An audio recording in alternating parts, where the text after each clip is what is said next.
따라해 보실까요? 내 살을 제거하자. 내 살을 제거하자. 내 살을 제거하자.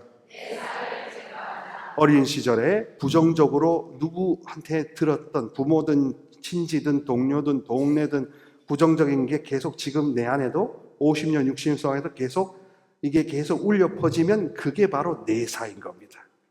그게 바로 속임수인 겁니다. 그 놈을 물리쳐야 되는 겁니다. 두 번째로는 성격을 고유하게 하기 위해서 장점이 무엇인가를 알아봐야 되는 거죠. 그러기 위해서는 뭘 해야 된다? 그러려니가 속임수다.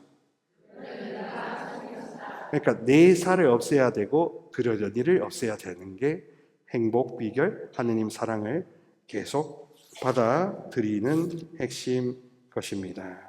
우리가 잘못 알고 있었고 우리가 고집하고 있었던 것을 용서받고 고침받고 다 내놓고 다 풀어놓고 다 모든 것을 쌓아두고 억압하는 것은 하나도 하나님 뜻이 아니었던 겁니다. 사람이 따뜻해야 정상인데 왜 우리 한국 사회에서는 교회마저도 충실하고 성실한 것만 강조해서 성실하게 실천하지 않는 사람을 나쁜 사람으로 만드는데 왜 이렇게 혈안이었을까요? 나쁜 사람도 가슴이 따뜻할 수 있을까요? 없을까요? 잠시 실수했을 수도 있다는 게 예수님의 관점입니다. 그래서 예수님의 자비는 더 이상 거기에 헤매지 않도록 빼내주려고 하는 참된 연민이지 않습니까? 근데 자기 연민은 자기 자신을 빼내려고 합니까? 아니에요. 자기 연민은 그냥 계속 이 불쌍한 것, 이 불쌍한 것, 내 인생이 그러려니 하고 그게 거짓이라는 거였습니다. 그래서 한국 문화 안에서도 거짓이 된 부분을 있었다는 것을 생각하면서 오늘 많은 은혜 되는 가르침 되셨으면 좋겠습니다.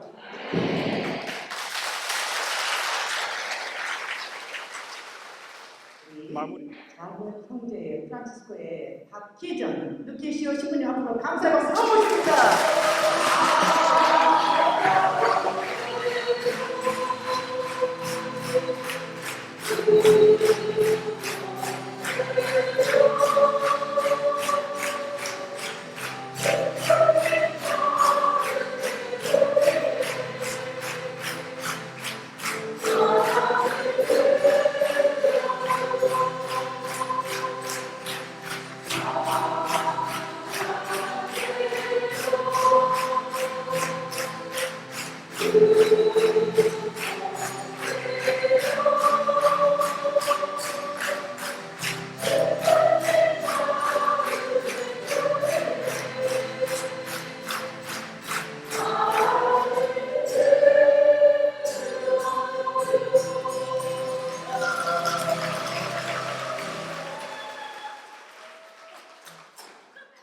안녕하십니까? 네, 저는 소개받은 작은 형제 프란치스코의 박희전 루케시오입니다. 반갑습니다.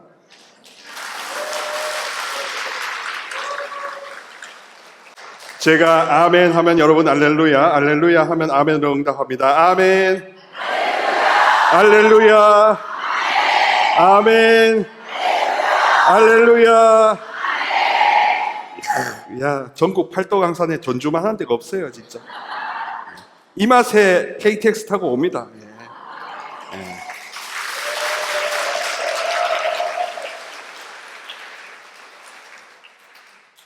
여러분들 귀에 비빔밥 치드리는 거 아닙니다. 진짜 제가 진짜 말씀드리는 겁니다. 예. 왜냐하면은 이제 이게 금요일 밤이니까 저한테도 좋아요. 월요일부터 금요일 오후 5시까지는 사무실에서 일하다가 이게 딱 5시에 문 닫고 딱 5시 37분 열차 타고 오면은 마치 맞거든요. 그리고 만약에 뭐 하룻밤을 못 잔다 하면 11시 16분 열차 타고 용산에 가면 돼요. 어쨌거나 이제 전주는 앞으로 계속 단골로 오게 될 것 같습니다. 불러주신다면.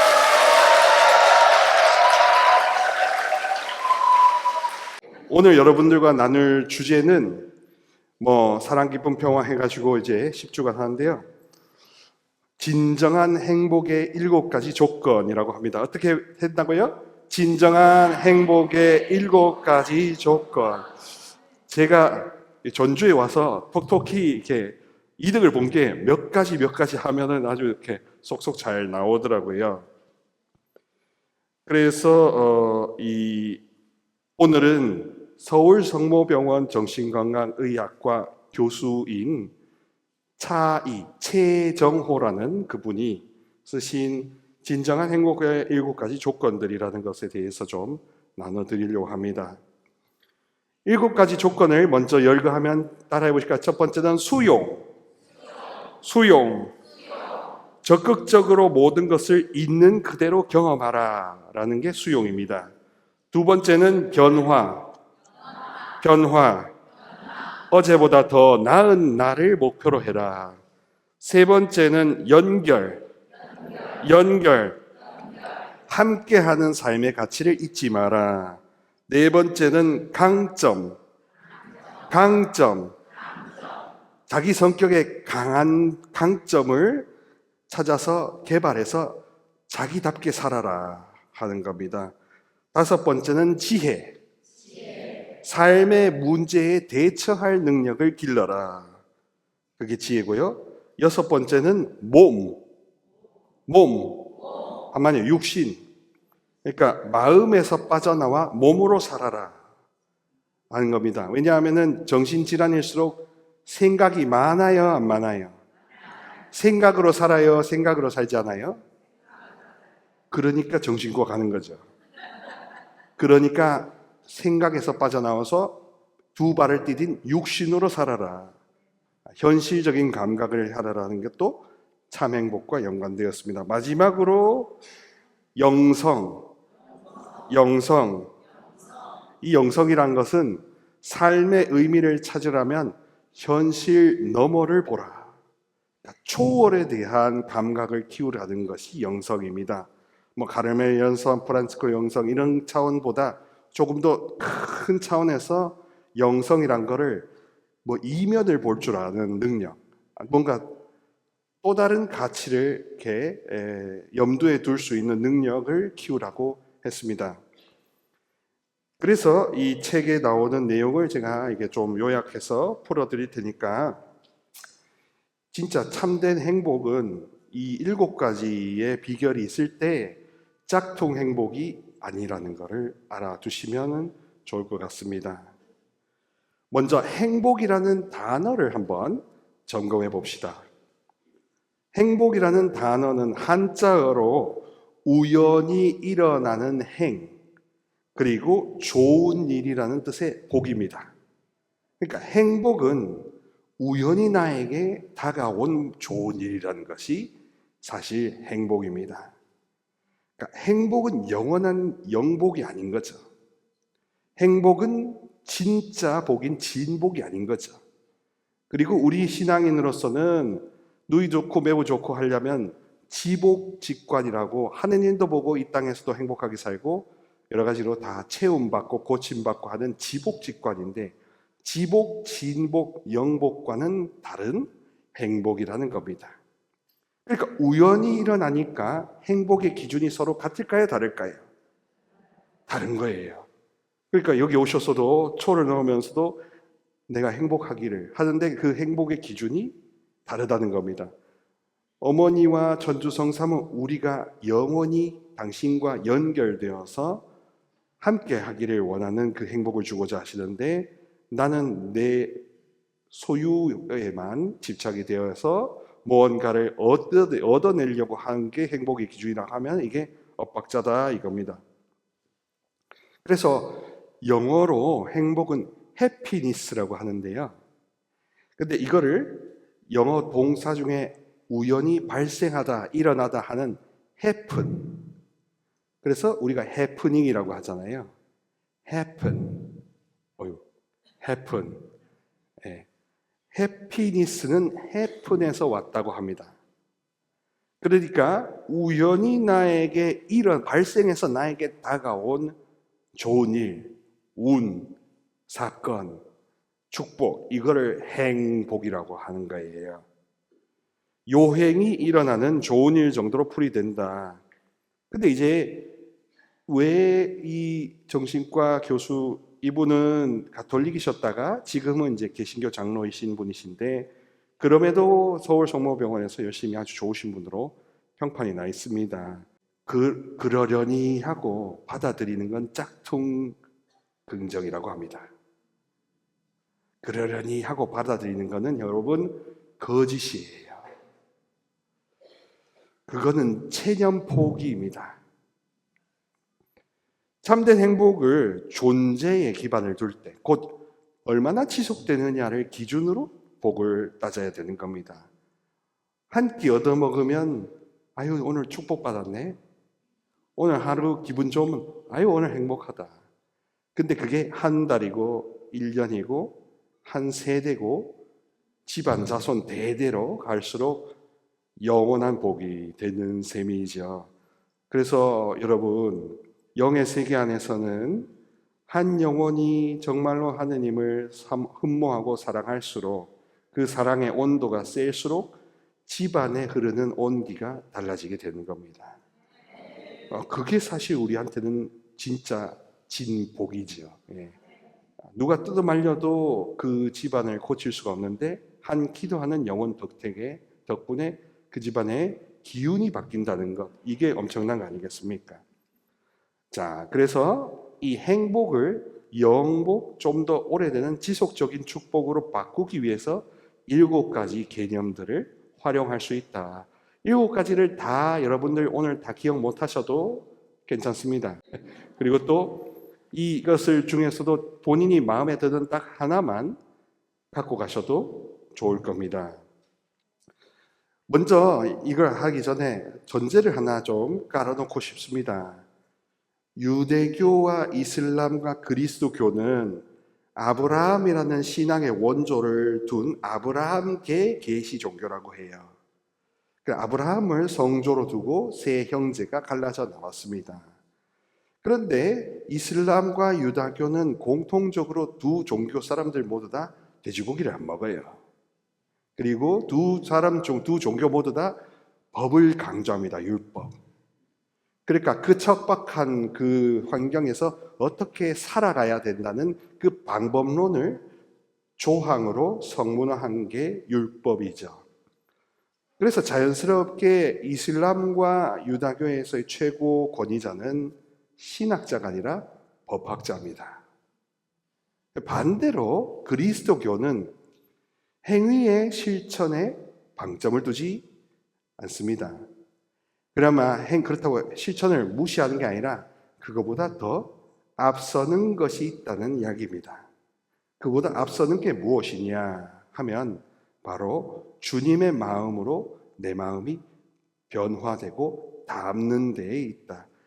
다시 말하면 이 무의식으로 이렇게 눌려있고 깝깝해 있던 게 밝아지고 깨끗해지고 한결 하느님 마음을 닿는 것이 그리스도교의 핵심입니다. 그래서 그리스도교는 실천보다는 의식화, 의식개혁에 훨씬 더 관심을 두는 종교입니다.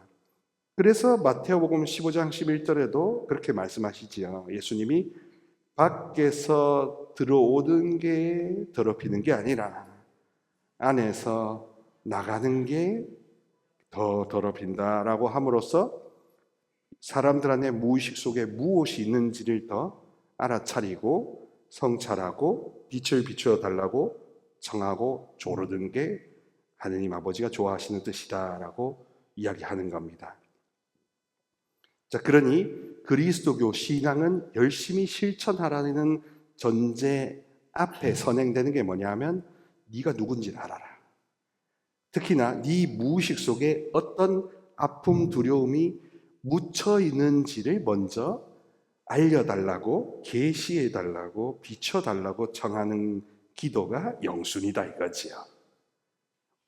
조명이 자기의 기도의 영순이라는 겁니다. 특히 상처 조명을 해달라는 건 너무나 하셔야 되는 기도 지향이라는 겁니다. 그거 없이 막연한 행복을 추구하니까 엇나간다는 거죠.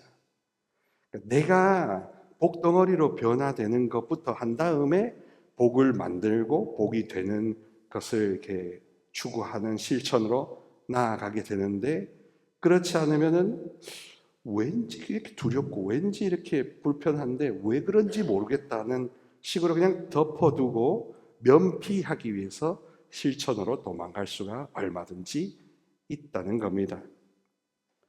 자, 그렇기 때문에 첫 번째로 등장하는 이 수용이라는 것을 중요한 행복의 관문으로 보는 겁니다.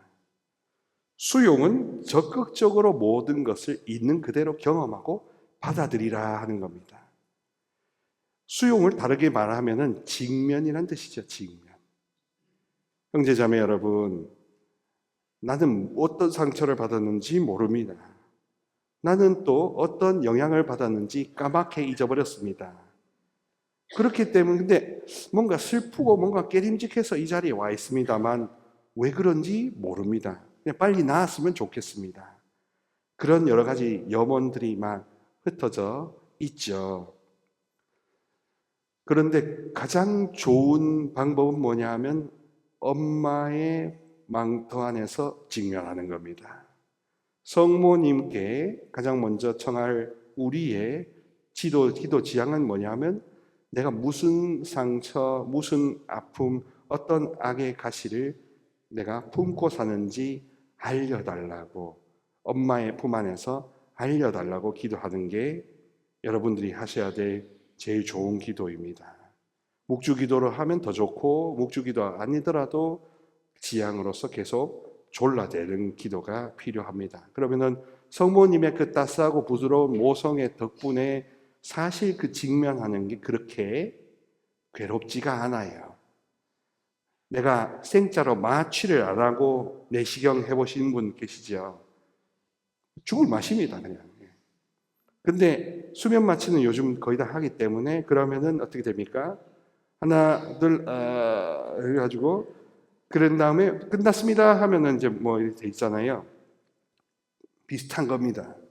여러분의 상처나 그늘진 면을 내가 직면하고 수용하기 어렵다 하면은 내 힘으로 할 수 없으면 어머니의 마취 능력을, 모성적 마취 능력을 빌려야 하는 겁니다. 그래서 성모님은 예수님께 다가가기 전에 그런 이완 릴렉서로서 굉장히 도움을 많이 주시는 거죠. 자, 수용은 그런 식으로 모든 것을 있는 그대로 직면할 수 있어야 됩니다. 직면하지 않는 영혼들은 정신과 의사들도 답이 없다 그래요. 심리 상담가들도요, 결국에 하는 게 뭐냐 하면 저 깊은 집단 무의식이라고 있습니다. 배꼽이 생기기 전에 우리 민족이, 우리 혹은 온 인류가, 또 좁게는 우리 외가나 친가 쪽에 어른한 어떤 이런 이 가족의 분위기, 이런 것들로 인해서 내가 알게 모르게 영향을 받았죠. 그거를 뭐 우리는 흔히 대중상처다라고 이렇게 이야기하지 않습니까? 그 영향을 받았다는 사실을 부정할 수 없는데 많은 영혼들이 그걸 외면하면서 다른 차원으로 뭔가 이거를 해결을 받으려고 이기도에, 삼성산, 조정리, 뭐 어디 아마 저기 미 동북부 성령들 하면 거기까지 쫓아가실 것 같은 그런 분들이 많아요. 그런데 정작 다녀보면 어떤 결론이 드느냐, 바로 나 안에 있었다는 것을 그제서 느끼는 겁니다. 수용은 그런 식으로 직면하면서 되는 것이고, 직면하지 않으면 정신과 의사도, 저 같은 사제도, 또 우리 여기 봉사하시는 분도 그 누구도 대신 고쳐주지 못합니다. 성모님조차도, 예수님조차도 우리가 우리 자신을 수용하고 직면하지 않으면 도무지 방법이 없습니다. 그래서 치유의 핵심 원리는 직면이고 수용이다. 이거 말씀 먼저 드리고 싶습니다. 그래서 의식이 깨어나는 거지 실천은 그 다음 문제라는 겁니다. 수용은 스스로 판단하지 않고 있는 그대로 인정하고 허용하는 것이다. 그리고 이 최정호 교수님이 말하는 긍정은 아, 나아질 거야. 아, 그러려니. 이게 아니랍니다. 초라하면 초라한 대로, 부족하면 부족한 대로, 실패하면 실패한 그대로 보라는, 직면하라는 것을 인정, 긍정이라고 했습니다.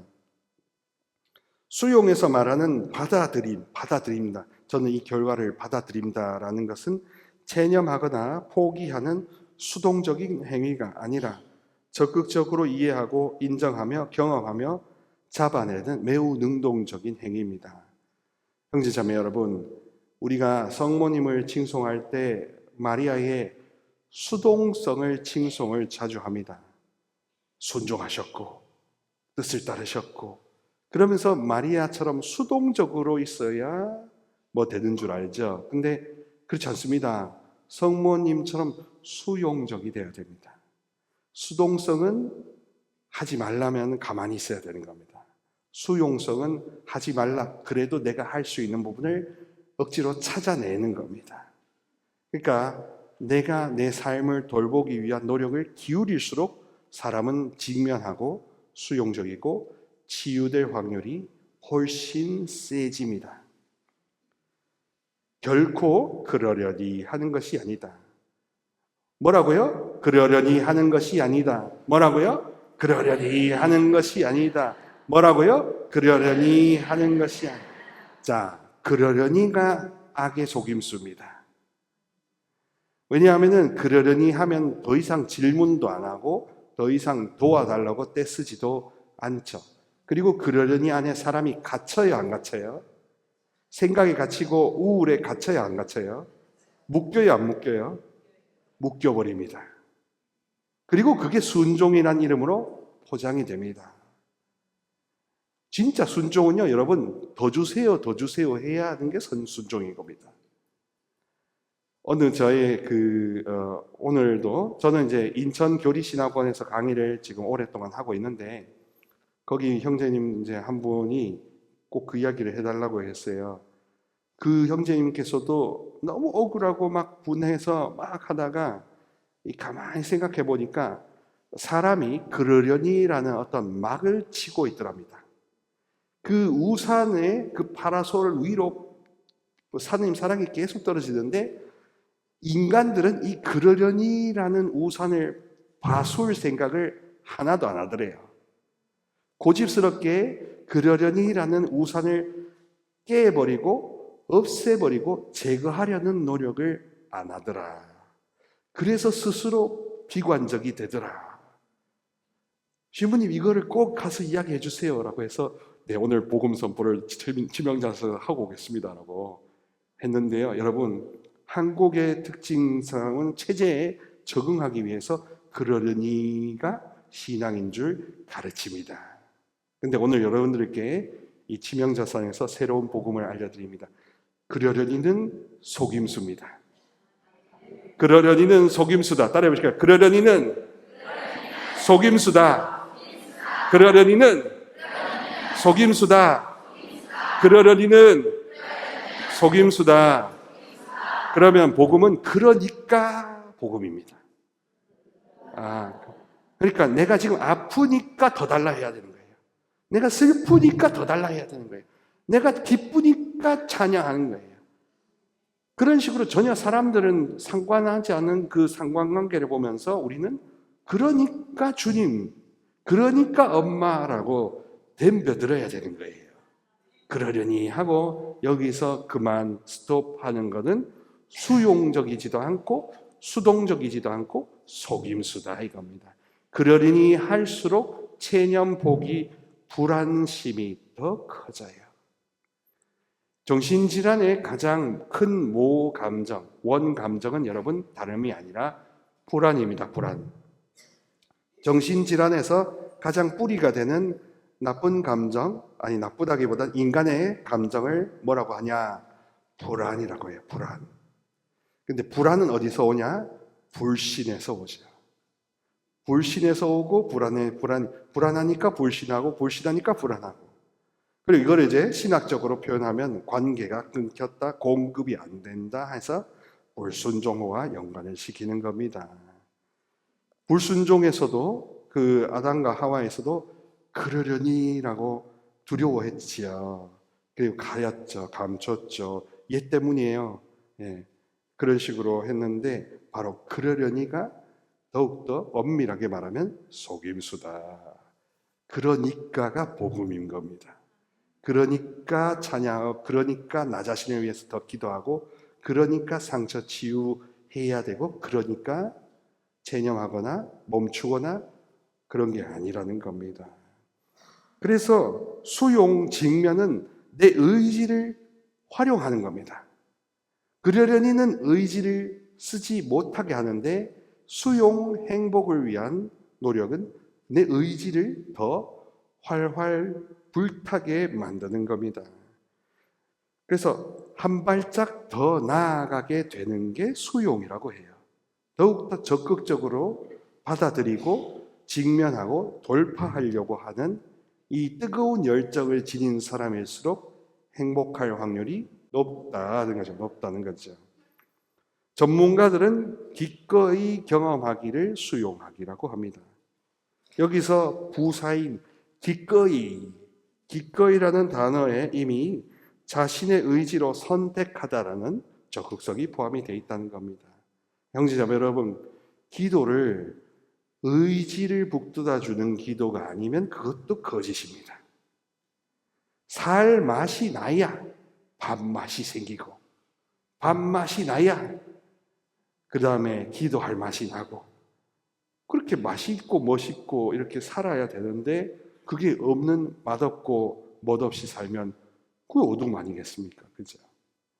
그러니 의지를 불태우고 좀 더 정면으로 직면하고 돌파하려고 하고 한계를 받아들이는 것이 가장 기본적인 계속 이야기해왔던 행복론의 1단계라는 겁니다.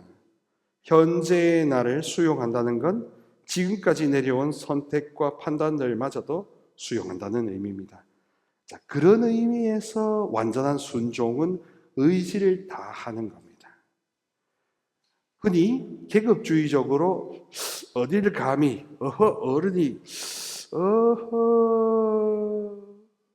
이런 식으로 순종을 강조하면서 수동적으로 가만히 있어 이렇게 교육을 받아온 많은 우리 한국 분들은 순종을 꼼짝 마라 라고 이해합니다. 근데 성경에서 말하는 순종은 더 활활 불타라, 내 보호 안에서 더 생기 돋아라, 내 사랑 안에서 라는 살리는 측면이 있어요.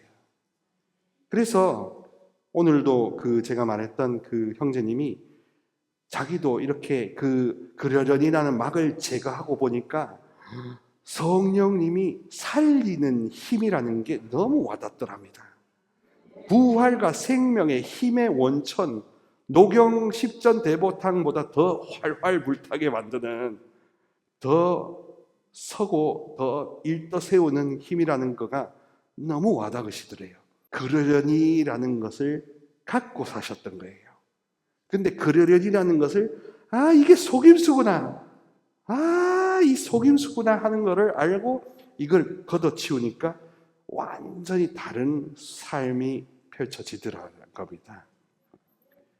자, 그러니까 그러려니라는 생각은 체념이고 속임수고 거짓이라는 것이지요. 진짜 수용은요 이렇게 말합니다. 따라해 보실까요? 그래도 괜찮아. 그래도 괜찮아. 그래도 괜찮아. 가슴팍을 두드리면서 그래도 괜찮아. 그래도 괜찮아. 그래도 괜찮아. 이게 수용입니다. 이게 이 최정호 교수님이 말하는 수용은 그래도 괜찮아 하고 다독이는 것도 수용입니다. 수용하지 않으면 불안해요. 불안하면 반드시 더 심해지면 우울증 공황장애 다른 쪽으로 발달할 수밖에 없습니다. 그리고 이 수용하면서 동시에 엄마한테 조르는 겁니다. 그러니까 엄마 사랑이 더 필요해요. 그러니까 제가 이렇게 아팠어요 하고 실토하는 거죠. 결코 완벽하고 마음에 들어서 그래도 괜찮아 하는 게 아니라는 겁니다. 형제자매 여러분, 한국 사회에 있는 완벽주의의 뿌리조차도 불안해서 옵니다. 불안하니까 완벽해지려고 하는 거예요. 불안하니까 다 통제하려고 하는 거예요. 불안하니까 이놈의 시기가, 불안하니까 누르려고 하는 거예요. 근데 이 불안이라는 모 감정이 주님의 엄마의 사랑으로 편안해지면 다 필요 없는 겁니다. 다 안 해도 되는 겁니다. 그러니 우리 하느님의, 우리 성모님의 눈은 저 뿌리에 있는 모 감정을 변화시키고 무의식을 의식으로 조명하고 변화시키는 것으로 모든 걸 다 해결하시는 거죠. 자, 그래서 수용에는 세 가지 요소가 있답니다. 첫 번째는 따라해보실까요? 정상화. 정상화는 누구라도 그럴 수 있어.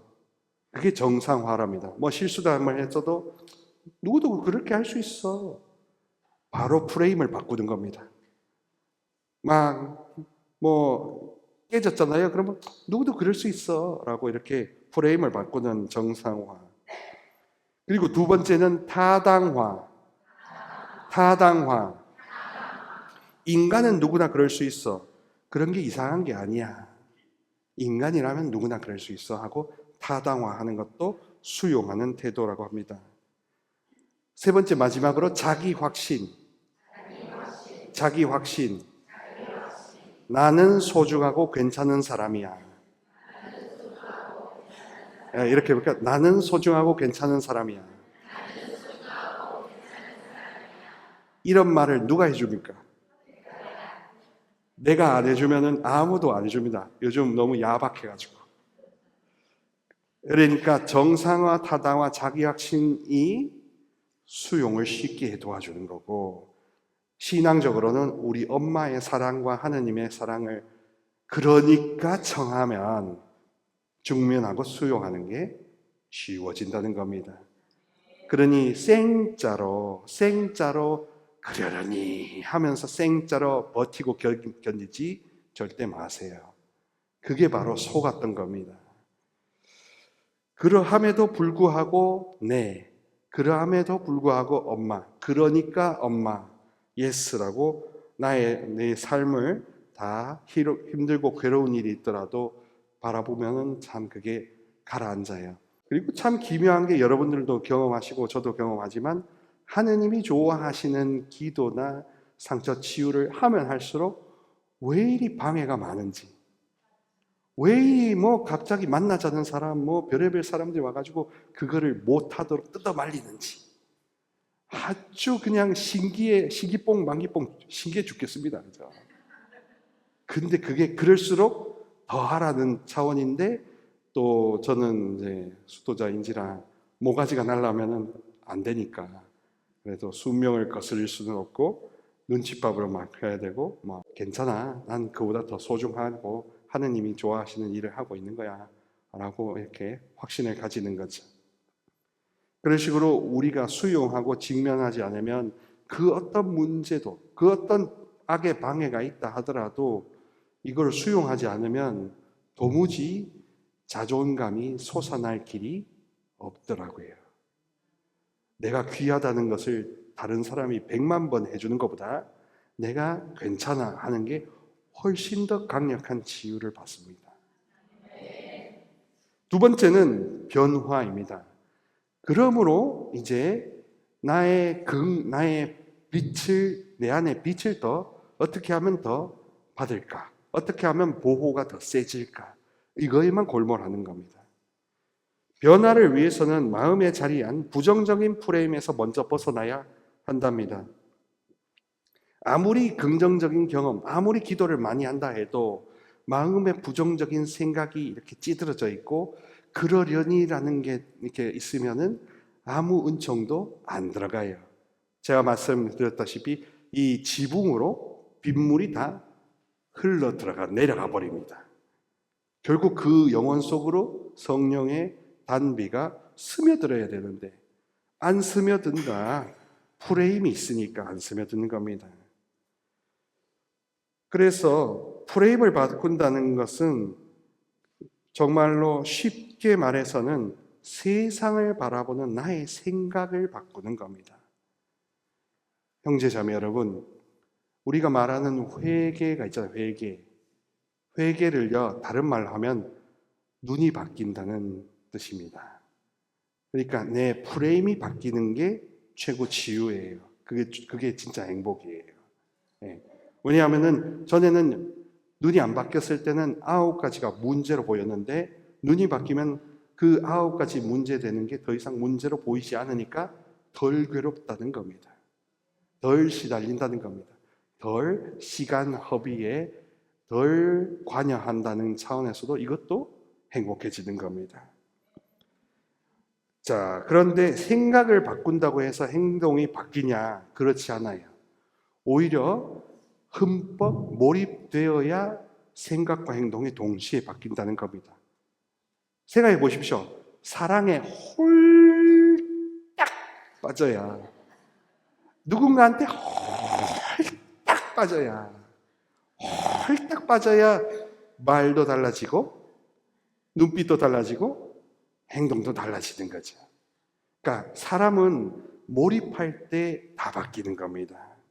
그래서 변화에서 핵심적으로 중요하게 여기는 키워드가 몰입이라고 합니다. 무언가 완전히 빠져있어 일어나는 총체적인 감각의 각성, 깨어나는 겁니다. 가슴이 두근두근거리고 가슴이 뜨거워지고 뭔가 새롭게 변해지고, 그래서 몰입을 할수록 삶의 질이 한층 끌어올려지고 몰입의 경험이 반복적으로 쌓일수록 확신이 드는 겁니다. 그러니까 불신이 들수록 여러분들이 뭘 하셔야 되냐면 몰입을 추구하셔야 돼요. 그 몰입 중에 하나는 단순 노동을 통해서 몰입을 할 수도 있고요. 또 산책을 한 거다 운동을 할 수도 있고, 그리고 단순 반복 기도를 통해서도 몰입에 빠져들 수가 있습니다. 그래서 심령 기도나 묵주 기도가 단순 반복을 통한 몰입을 도모하기 때문에 원리가 같아지는 겁니다. 랄랄라라 샤이야 하나 하는 것도 아까 은총이 가득하신 마리아니 은총이 가득하신 마리아여 기뻐하소서, 이런 식으로 반복함으로써 몰입을 도모하는 거예요. 그래서 묵상한다고 해가지고 어떤 장면을 내가 머리로 생각하고 상상하는 것보다 몰입함으로써 떠올려지고 그게 와 닿는 게 훨씬 더 세다는 겁니다. 그래서 묵주 기도를 통해서 몰입이 되는 게 더욱더 좋은 방법이고, 몰입이 잠시라도 되면 사람은 고통에서 조금 해방된다는 뜻입니다. 실제 삶에서 구체적인 변화가 나타나게 하는 것도 결국에는 행동에서 나옵니다. 일기도 쓰고 운동도 하고 친구들 만나 수다도 떨어야 되죠. 그리고 한 가지 더 이 교수님이 추가해 주는 것은 뭐냐 하면 서두르지 말고 마냥 한다는 뜻입니다. 자기 마음과 삶을 찬찬히 돌볼 시간을 좀처럼 내지 못하는 현대인들에게는 너무 바쁘게 살기 때문에 우리 목표가 더 충실한 삶, 더 좋은 삶으로 한 발 한 발 나아가는 것이란 점을 잊지 않았으면 한다. 그러니까 고민이 많고 생각이 많을수록 변화가 빨리 될까요? 늦게 될까요? 그래서 You can do it, just do it. 그냥 하는 겁니다. 반복 몰입 기도인 묵주 기도를 이렇게 해야 되나 저렇게 해야 되나, 지향을 이렇게 둬야 되나 저렇게 해야 되나, 그냥 하는 겁니다. 딱 하나의 지향은 몰입해서 상처에서 이 어둠에서 해방됐으면 좋겠다. 엄마의 사랑을 더 받았으면 좋겠다. 엄마의 사랑을 더 수용하면 좋겠다. 그거면 된다 뜻이지요. 세 번째로는 연결, 함께 사는 삶의 가치를 잊지 말라는 뜻입니다. 마더 데레사는 오늘날 가장 큰 재앙은 나벽이나 결핵이 아니라 어디에도 소속되지 못한다는 느낌이다. 결핵이나 나병보다 마더 데레사가 가장 크게 문제를 삼았던 것은 바로 소속감의 결여, 소외라는 겁니다.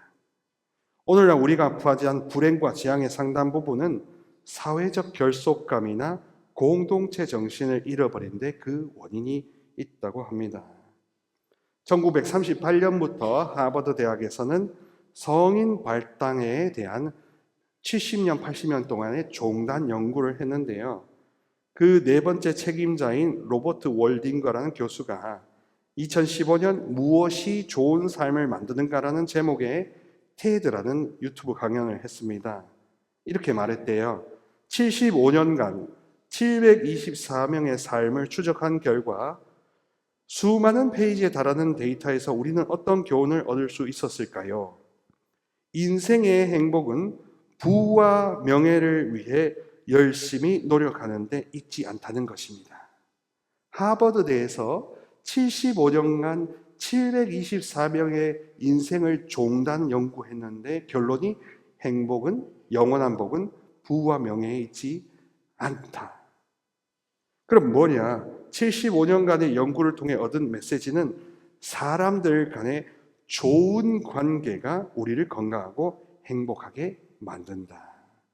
사랑을 주고받고, 수용하고 수용받고, 기쁨 주고 사랑받는 관계가, 그 관계가 핵심적인 행복, 오래된 축복이라는 겁니다. 이렇게 만나는 관계, 또 저와 만나는 관계, 전혀 연관이 없는데 서로 주고받는 관계가 사실 사람들을 행복하게 해주고 오래 간다고 합니다. 그래서 연결이라는 게 중요한 겁니다. 왜 정신질환을 앓느냐? 끊겼기 때문에. 연결이 단절되어서. 그래서 자살하는 사람들은 자살하고 싶어서 자살하는 게 아니라 끊겨서 내 안에 있는 소리에 그냥 끌려가는 겁니다. 그 소리를, 어떤 소리냐? 너 같은 건 죽어야 돼 라는 내면의 혹독한 가혹한 폭군의 소리 때문에 자살을 선택하는 거죠. 그러니까 얼마나 우리는 연결이라는 것을 간과하고 살 수 있나. 또 반대로 말하면 연결되어 있으면 아프지 않는다는 뜻도 있습니다. 슬프지 않는다는 뜻도 있습니다. 외롭지 않는다는 뜻도 있습니다. 친밀감이 중요하다는 거예요. 친밀감에 6가지 요소가 있답니다. 암, 신뢰, 헌신, 상호성, 상호의존성, 보살핌. 안다는 건 서로를 깊이, 뼈속 깊이 이해한다는 공감을 뜻하는 거고요. 신뢰는 아무런 비밀 없이 무엇이든지 공유할 수 있다는, 그만큼 안전한 존재들이다라는 뜻이고요. 헌신은 서로에 대한 일종의 책임의식으로 일관된 태도가 중요하다는 뜻이고, 상호성은 너와 내가 함께한다는 우리라는 의식이고, 상호의존성은 서로 긍정적인 지지를 해주며 영향을 주고받습니다. 보살핌은 상대가 어떤 감정이고 어떤 상황에 놓여 있는지 주의를 기울이면서 걱정해 주는 거예요. 그래서 연민과 공감은 다르다는 겁니다. 연민은요, 자꾸 빠져들어요. 누구한테? 나 자신한테. 공감은 밖으로 나갑니다. 그 영혼한테. 그래서 여러분, 연민이 많을수록 좋은 거라고 생각하는데요, 연민이 많을수록 슬퍼집니다. 공감이 좋아져야 되지, 연민이 많은 건 이것 또한 속임수입니다. 연민은 상대를 단순히 불쌍히는 여기는 마음도, 함께 슬퍼하거나 괴로워하게 하는 마음도 아니다.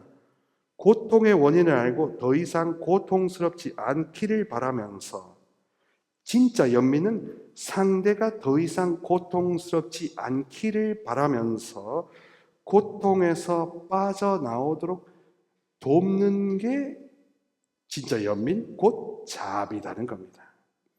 여러분, 상대한테, 나 자신한테 자비로울수록요, 고통에서 해방되기를 더욱더 간절히 도와주고 원해야 되는 것이고, 그러려니라고 우산을 치는 것을 아니야 그건 속임수야 하는 게 연민이요 자비심이라는 겁니다.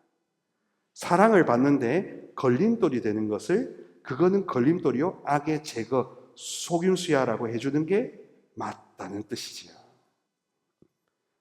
네 번째로 강점, 성격의 강점을 살리라는 겁니다. 형제자매 여러분, 우리가 한국 사회가 상처를 대물림했을까요? 안 대물림했을까요? 심리학에서는 가족 상담 치료라는 분야도 있습니다. 영어로는 패밀리 테라피, 가족 치료라고 있는데요. 가족 치료 이론에서 핵심적으로 보는 이론 중에 하나가 뭐냐 하면 상처는 대물림된다고 합니다. 그리고 자기를 기준으로 그 가족 치료 상담 교수님이 한데 위로 3대, 아래로 3대를 보라고 합니다. 그랬을 때 위로부터 오는 그런 슬픔, 억압, 분노, 두려움이 나에게도 영향을 무의식적으로 줬다는 것을 받아들이면, 그러면 어떤 결과가 나타나느냐? 아, 이 상처는 내게 아니네. 이 상처는 역설적으로 내게 아니네. 나한테 대물림된 거지 내게 아니네. 내가 만들어낸 게 아니네 라고 이거를 분리시킴으로써 뭐가 되냐? 나다워진다고 합니다. 자기다워지는 것을 그렇게 이야기한다고 합니다. 전문적으로. 그러니까 대물림 받은 상처를 내 건 줄 알고 품고 있는 게 선량한 교우분들의 보통 사고방식이에요. 그런데 위로 3대, 아래로 3대를 보면서 하면은 대물림 되었습니다. 그리고 사회적으로 보세요. 이 호남 지역에 있었던 이런 5.18의 영향들, 또 한국전쟁, 일본 식민지 등등 권위주의가 했던 것들은 여러 가지 이른바 한이라고 하는 억압은 나에게도 대물림 된 셈입니다. 근데 정말 다행인 건 이 한보다 엄마의 사랑이 더 강력하기 때문에 한에 묶일 필요는 없다는 것이 얼마나 기쁜 소식입니까? 그래서 우리가 나의 성격의 강점, 물려받은 그 달란트를 계속 탐구하는 것은 행복의 기준인 겁니다. 그게 60이든 70이든 나이의 숫자에 불과하다고 하는 게 맞는 겁니다. 오히려 연세가 드실수록 성격의 강점, 다른 사람이 없는 나에게 특장점을 더욱더 찾아야 됩니다. 안 그러면은 무료해지더라고요, 보니까. 저희 선배 노인 수사님들도 보면은 삶이 그렇게 어쩜 그렇게 무료해지는지. 그냥 무료해지고 점점 치매나 다른 게 오면서 그냥 정말 단순해지시더라고요. 고등 기능으로 기도하고 하던 분들이 단순해진다는 걸 보면은 사람이라는 게 원래 그런 거지만 또 한편으로는 이 성격의 강점을 개발하지 못했던 저 세대의 아픔이 보이기도 했습니다. 그래서 자기답다는 것은 다르게 말하면 나의 성격 강점을 개발한다는, 극대화한다는 뜻입니다. 또한 이 상처는 내가 만들어낸 게 아니다라고 분리시키는 것도 나다워지는 길입니다. 긍정적으로는 강점을 키우는 것, 그리고 다른 면으로 보면 이 상처는 대물림되고 이 사회의 트라우마가 나에게 영향을 준 것이기 때문에 나의 기도로 극복이 된다 안 된다? 된다 안 된다? 된다 안 된다? 된다는 게 바로 강점과 연관되는 거죠. 그래서 삶의 가치를 찾아서 나만의 기준으로 세상을 바라볼 수 있고 내가 이미 충분히 잘해오고 있었다는 자기 확신을 찾게 되는 게 성격 강점입니다.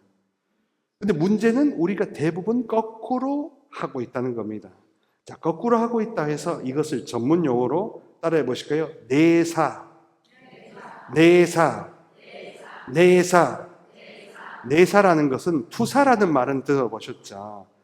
너 어제 나한테 못된 말 했지? 너는 못된 사람이지? 라고 올가미를 씌우는 것을 투사라고 하잖아요. 그러면 내사라는 것은 여러분들이 저 신부, 루케시오 신부는 나쁜 사람이야 라고 했는 것을 제가 아무 무비판적으로 그대로 받아들여서 내 안에서 루케시오는 거짓말쟁이, 루케시오는 나쁜 사람, 루케시오는 사기꾼, 이런 식으로 내 안에서 이 강점을 살리기보다 강점을 죽여버리는 소리가 폭군으로 자리하게 되는 것을 내사라고 합니다. 그러니까 음매 기죽어 음매 기사라처럼 우리는 기가 죽고 있어요.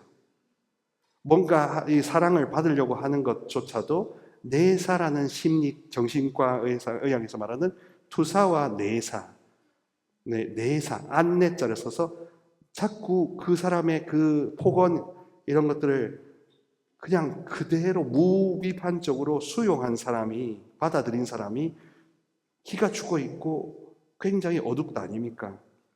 그 내사가 바로 성격 강점을 개발하는 것을, 자기답게 사는 것을 가로막는다. 특히나 계급적인, 유교적인 계급적인 사회에서 윗사람의 말이 법처럼 들렸기 때문에, 내사 심리 때문에 상처 치유 하느님께 그러니까 달라고 하는 것을 가로막았던 겁니다. 이것 또한 복음입니다. 그래서 우리 그 인천 교리신학원의 형제님 말씀하셨던 것처럼 그러니까라고 하는 그러려니라는 것 때문에 이걸 안 받았고 내사 심리 때문에 어떻게 내가 감히 청합니까? 라고 자기 검열을 했던 거죠. 자기 단속을 했던 거죠. 그 자기 단속이 속임수인 줄 알았을까요? 몰랐을까요? 전혀 모르셨잖아요. 근데 오늘 확신을 갖고, 자기 확신을 갖고 복음을 소명한다. 자기 단속조차 속임수입니다. 자기 단속이 속임수입니다. 자기 단속이 속임수입니다. 자기 검열이 속임수입니다. 그러니까 성찰은 여기서 벗어나려고 하는 길을 찾는 건데, 검열은 내가 문제가 있나? 자꾸 자기 안으로 파고든다는 거죠. 그걸 내사적인 내사라고 합니다. 내사. 누가 너는 그따구로 할래? 너는 그 모양이야. 너는 평생 그 모양이야. 하는 소리가 이 영혼을 너는 그 모양이야. 너는 그 모양이야. 너는 그따구냐. 너는 그따구냐. 계속 그 이야기를 하는 게 이게 진짜인 줄 알고, 이게 난 줄 알고 더 이상 개발하지 못했다는 겁니다. 변화를 통해 충실한 삶, 연결되고 밝아지고 가벼워지는 것을 복음인데, 이 성격 개발하는 거, 강점 개발하는 게 성령쇄신에서는 너무 좋은 건데, 그거를 가로막고 내사심으로 여러분도 죄인이죠? 저도 죄인이니까 우리 죄부터 회개해야 됩니다 라고 가로막을 수 있다 없다? 있다는 겁니다. 죄를 가지고 내사심리로 얼마든지 성격 강점이나 자아 개발을, 자아 실현을 가로막을 수 있습니다. 우리는 나답다. 내 상처, 이 상처는 내게 아니다.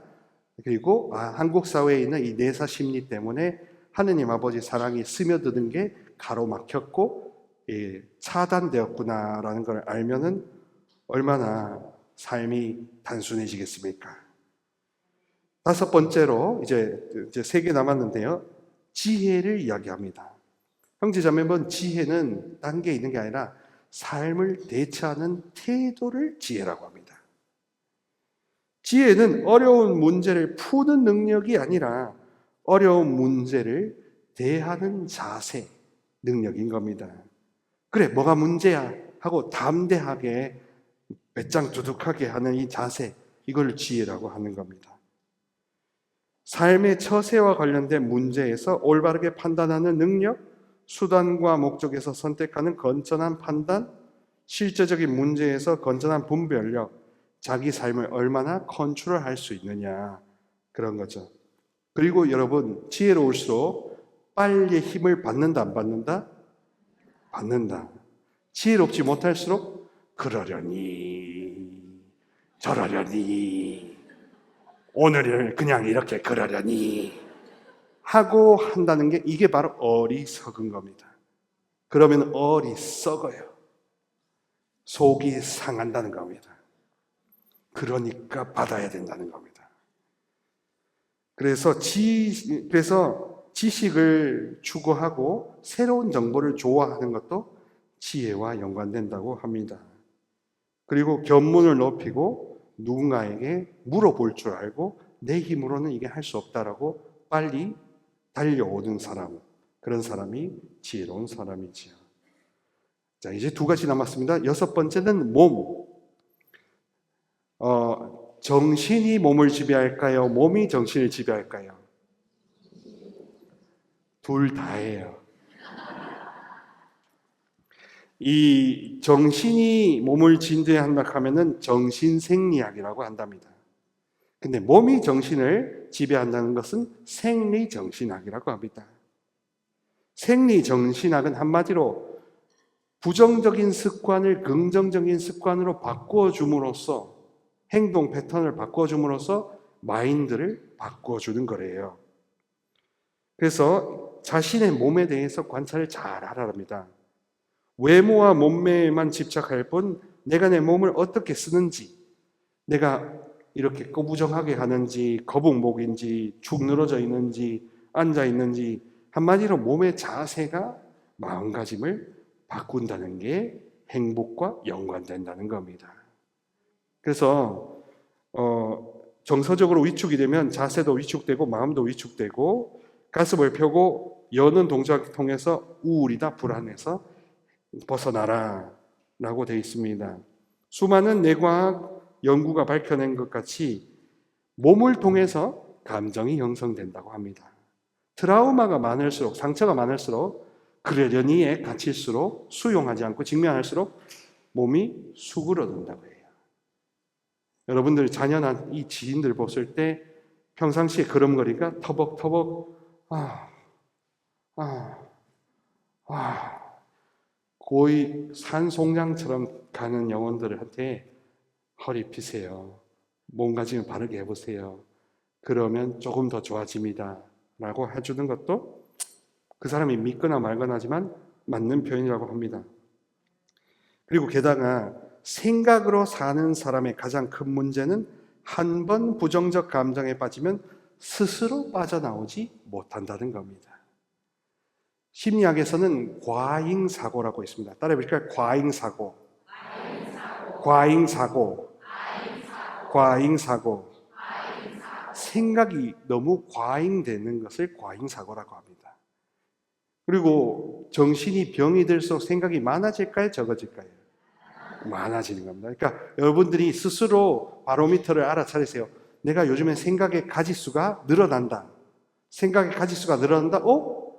그러면은 뭐 정신과 가라는 게 아니라 그러니까 엄마한테 도와주세요. 살려주세요. 생각이 늘어나고 있어요. 라고 생각이 일어난다는 사실을 수용하면 된다는 겁니다. 그래서 결국 생각이라는 함정에서 빠져나와 살아 움직이는 생명력이 넘치는 몸으로 살아가는 것이 웰비잉이라고 한답니다. 웰비잉은 몸으로 살 때 웰비잉이에요. 내가 내 몸이 어떻게 움직인가를 알아보고 수십 년 동안 굳어있는 근육에 이것도 풀어보고 본연의 건강한 몸으로 살아가는 것이 우리가 바라는 행복한 삶의 전제라고 합니다. 자, 그리고 마지막으로 어떻게 보면 우리 성령 기도회와 많이 직접적으로 연관될 텐데 바로 영성입니다. 영성은 한마디로 초월입니다. 초월. 초월은 뛰어넘는 겁니다. 우리가 살고 있는 세상 너머를 보는 겁니다. 그러니까 수용하면 너머로 보고 수용하지 않으면 자꾸 현실의 문제에 안주하게 되죠. 목표를 다 이뤘다고 생각하는 순간 허망해지고 자기를 초월하지 않으면 다시 자기 존재를 뛰어넘지 않으면 채울 수 없는 공허함이 찾아온다는 겁니다. 그래서 이 교수님이 표현하기를 영성은 간단하게 정리하면 의미와 연결을 포함한대요. 의미는 단순히 살아있다는 것을 뛰어넘는 삶의 목적을 이야기하고 연결은 자신보다 더욱 큰 무언가가 이어져 있다는 믿음을 뜻한다 합니다. 그래서 여러분, 믿음이라고 할 때 믿는다는 건 내가 실천한다는 게 아니에요. 실천한다는 게 아니에요. 믿음은 연결이에요. 그리고 나보다 더 큰 분의 나의 한 부분으로 더 큰 자아가 확장된다는 연결감, 소속감이 믿음입니다. 그게 있어야 실천이 되는 거예요. 영성이 낮은 사람일수록 불안장애와 우울증이 심하다는 정신과 보고도 있답니다. 그러니까 뭐 성령 기도에 와서 이렇게 나았다는 것도 있지만 뭔가 나는 괜찮아. 뭐 사람은 누구나 그럴 수 있어 하고 이 문제의식 이면을 자꾸 보려고 하는 노력을 가질 때 사람은 행복할 수 있고 하나님 사랑을 계속 흡수할 수 있다는 겁니다. 그래서 과거를 후회하거나 원망하는 듯 부정적인 정서가 상대적으로 높게 나타나는 사람일수록 영성에 대한 관심이 적은 사람이래요. 초월에 대한 관심이 적은 사람이래요.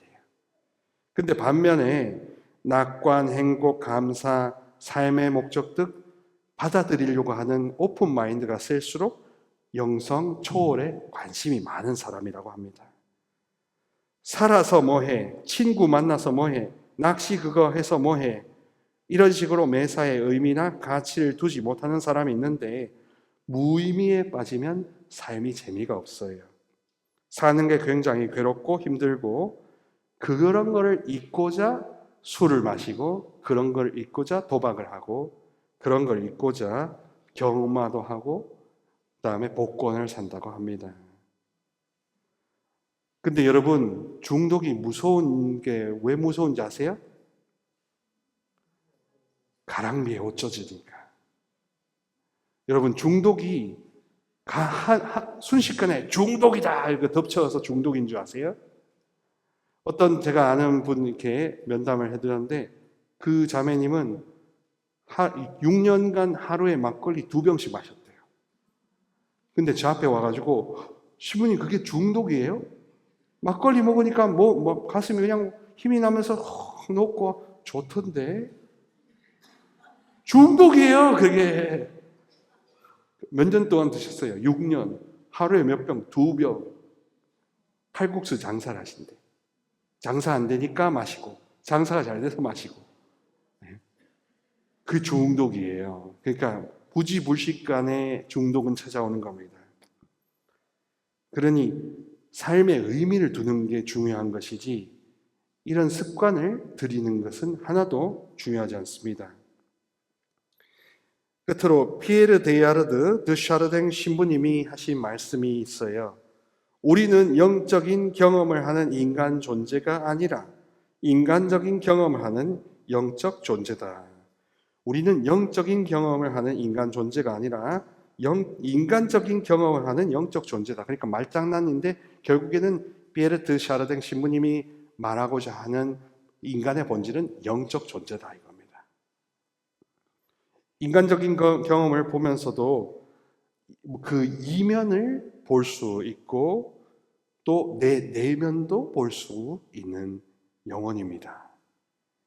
그래서 정신분석, 정신건강의학관에서는 내면을 통해서 개인의 무의식과 그리고 대물림된 이 집단 무의식이라는 것을 살펴봄으로써 어떤 상처가 연결되었냐라고 하고요. 또 하나의 복음은 무엇이냐 하면 이 집단 무의식이라는 영역은 정신과 의사들도 못 건드린답니다. 왜냐하면 신의 영역이니까. 대물림된 상처는 하느님의 영역이라고 정신과 의사들도 이야기해요. 그러니 자기 자신이 그 대물림된 것을 인정하고 한스럽게 여기는 게 아니라 그러니까 도와주세요. 그러니까 사랑을 주세요. 힘을 주세요. 하는 걸로 나아가야 그게 그리스도인이라는 겁니다. 그러니 상처를 내 것으로 갖고 살면은 안 된다는 거예요. 영성은 그러므로 그냥 초월만을 이야기하는 것이 아니라 나다워지는 것. 내게 아니구나. 내가 갖고 있는 강점은 이런 거구나 하는 식으로 고유해진다는 것이고 하느님은 참 놀랍게도 여러분 한 분의 강점이 다른 사람한테는 그런 게 없어요. 내 성격의 특장점이 다른 사람들한테는 없을 수도 있다는 겁니다. 그래서 서로가 고유해지는 셈입니다. 아시겠죠?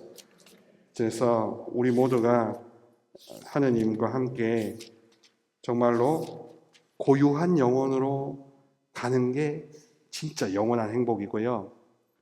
그리고 인천교리신학원에서 계속 강의를 하면서 드는 게, 유교, 불교, 도교나 무속에서는 내가 중요하지 않다.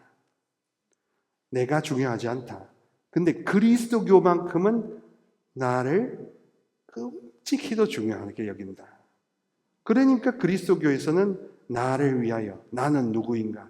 너는 나를 아느냐고, 이런 1인칭 주인공 시점의 행복을 그다지도 강조하는 겁니다. 유교, 불교, 도교, 무속에서는 집단으로 이야기하기 때문에 내 개인의 고유성은 하나도 중요하지 않아요. 그런 거 관심 가져서 뭐예요? 쌀이 나와요? 밥이 나와요? 아니에요. 근데 예수 그리스도를 믿는 종교에서는요, 예수님이 관심 가지는 것은 1초도 망설 없이 바로 너! 바로 너! 바로 너! 너의 고유함을 살려라. 이게 내 뜻이다. 이거라는 겁니다. 그러니까 내사 심리를 제거해야 돼요. 따라해 보실까요? 내사를 제거하자. 내사를 제거하자. 내사를 제거하자. 어린 시절에 부정적으로 누구한테 들었던 부모든 친지든 동료든 동네든 부정적인 게 계속 지금 내 안에도 50년, 60년 동안에도 이게 계속 울려 퍼지면 그게 바로 내사인 겁니다. 그게 바로 속임수인 겁니다. 그 놈을 물리쳐야 되는 겁니다. 두 번째로는 성격을 고유하게 하기 위해서 장점이 무엇인가를 알아봐야 되는 거죠. 그러기 위해서는 뭘 해야 된다? 그러려니가 속임수다. 그러니까 내사를 없애야 되고 그러려니를 없애야 되는 게 행복 비결, 하느님 사랑을 계속 받아들이는 핵심 것입니다. 자, 마치면서 우리가 잘못 알고 있었고 우리가 고집하고 있었던 것을 용서받고 고침받고 다 내놓고 다 풀어놓고 다 모든 것을 쌓아두고 억압하는 것은 하나도 하나님 뜻이 아니었던 겁니다. 사람이 따뜻해야 정상인데 왜 우리 한국 사회에서는 교회마저도 충실하고 성실한 것만 강조해서 성실하게 실천하지 않는 사람을 나쁜 사람으로 만드는데 왜 이렇게 혈안이었을까요? 나쁜 사람도 가슴이 따뜻할 수 있을까요? 없을까요? 잠시 실수했을 수도 있다는 게 예수님의 관점입니다. 그래서 예수님의 자비는 더 이상 거기에 헤매지 않도록 빼내주려고 하는 참된 연민이지 않습니까? 근데 자기 연민은 자기 자신을 빼내려고 합니까? 아니에요. 자기 연민은 그냥 계속 이 불쌍한 것, 이 불쌍한 것, 내 인생이 그러려니 하고 그게 거짓이라는 거였습니다. 그래서 한국 문화 안에서도 거짓이 된 부분을 있었다는 것을 생각하면서 오늘 많은 은혜 되는 가르침 되셨으면 좋겠습니다.